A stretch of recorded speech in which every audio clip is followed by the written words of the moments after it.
So this is the last and sort of first bit as well of the installation series. This is installations going into chimneys with flue liners. I know I'm filming in the other fireplace with a different stove now, but I thought this looked a bit smart at the end. But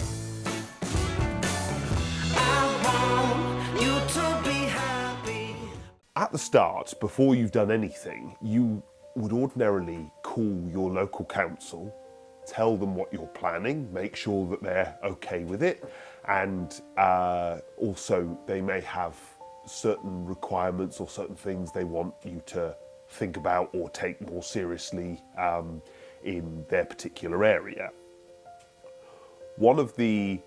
So that'll be things like how you seal the stove. So when your pipe goes in top of the stove, whether you use fire cement or whether they're happy with you just using like a rope seal.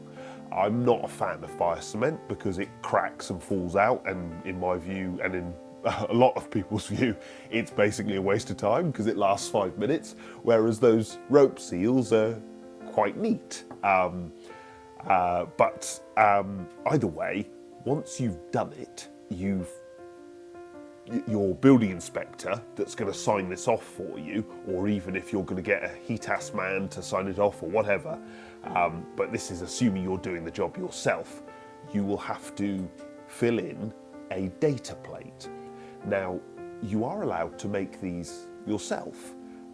So you could just look up an example on Google or on Document J of the building regulations, and they'll give you an example, and you can just copy it and laminate it and put it in your fireplace or in your electricity meter.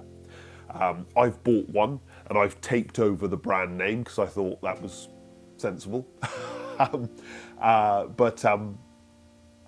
This is just a metal plate.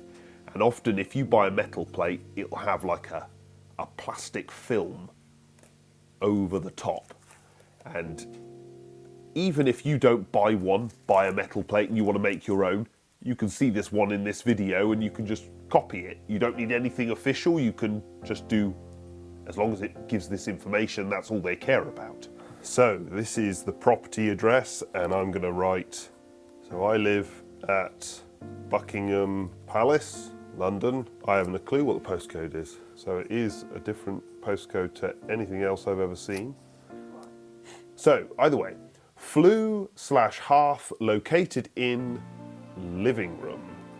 Obviously you'll know what yours is going in. Chimney is so suitable for wood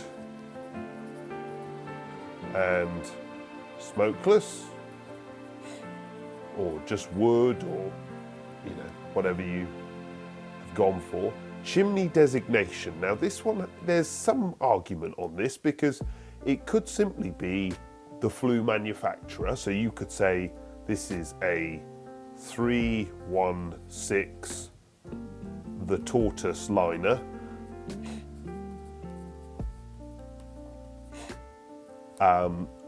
But equally, the inspector may say he wants the rating, the temperature rating. So there could be like it might be T600. You'll see this on different flues. They'll have T400, T450, T600. This will be the temperature that they're rated to.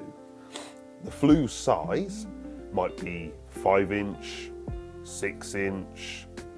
Some people prefer in metric, 125 mil, 155 mil. So obviously you know what that is. The installation date, today, whatever it is. Installed by a genius. Suitable for, don't really write a genius, obviously write your name. Suitable for condensing appliances. Typically, if you're talking about an installation as we've described for a solid fuel stove, we're going to say no. appliance designation. So that's what stove have you got, and that might be the tortoise doesn't make a stove, so I'm going to call it the tortoise. But whatever stove you have, that is what goes in there. Other information, it may be that your building inspector says I want specific information written in there, and obviously you can put that in there if needs be. Then you are done. Okay, so we have completed our little form, and obviously where I've written things like installation date today and installed by a genius, probably write sensible things like the actual date and your name. But other than that, very, very simple to do. Your building inspector will want to see that you've put that in your fireplace somewhere, up on the register plate or closure plate, or in your electricity meter, just somewhere where it's not going to get lost and it's going to be visible to any official person. So yeah, do that. He'll check that. He'll probably want to smoke test the stove and those sorts of things. But other than that, you're away. Obviously, installation is quite a big subject, and I have covered it in 4 very short videos. I'm sure some of you will have questions. Stick them in below, or speak to your building inspector or your local installer. But if you've got questions for me, then you're more than welcome to stick them in the comments. Thank you very much for watching. I hope this series has been vaguely helpful. There's not everything in here, but it does give you a good grasp of the basics.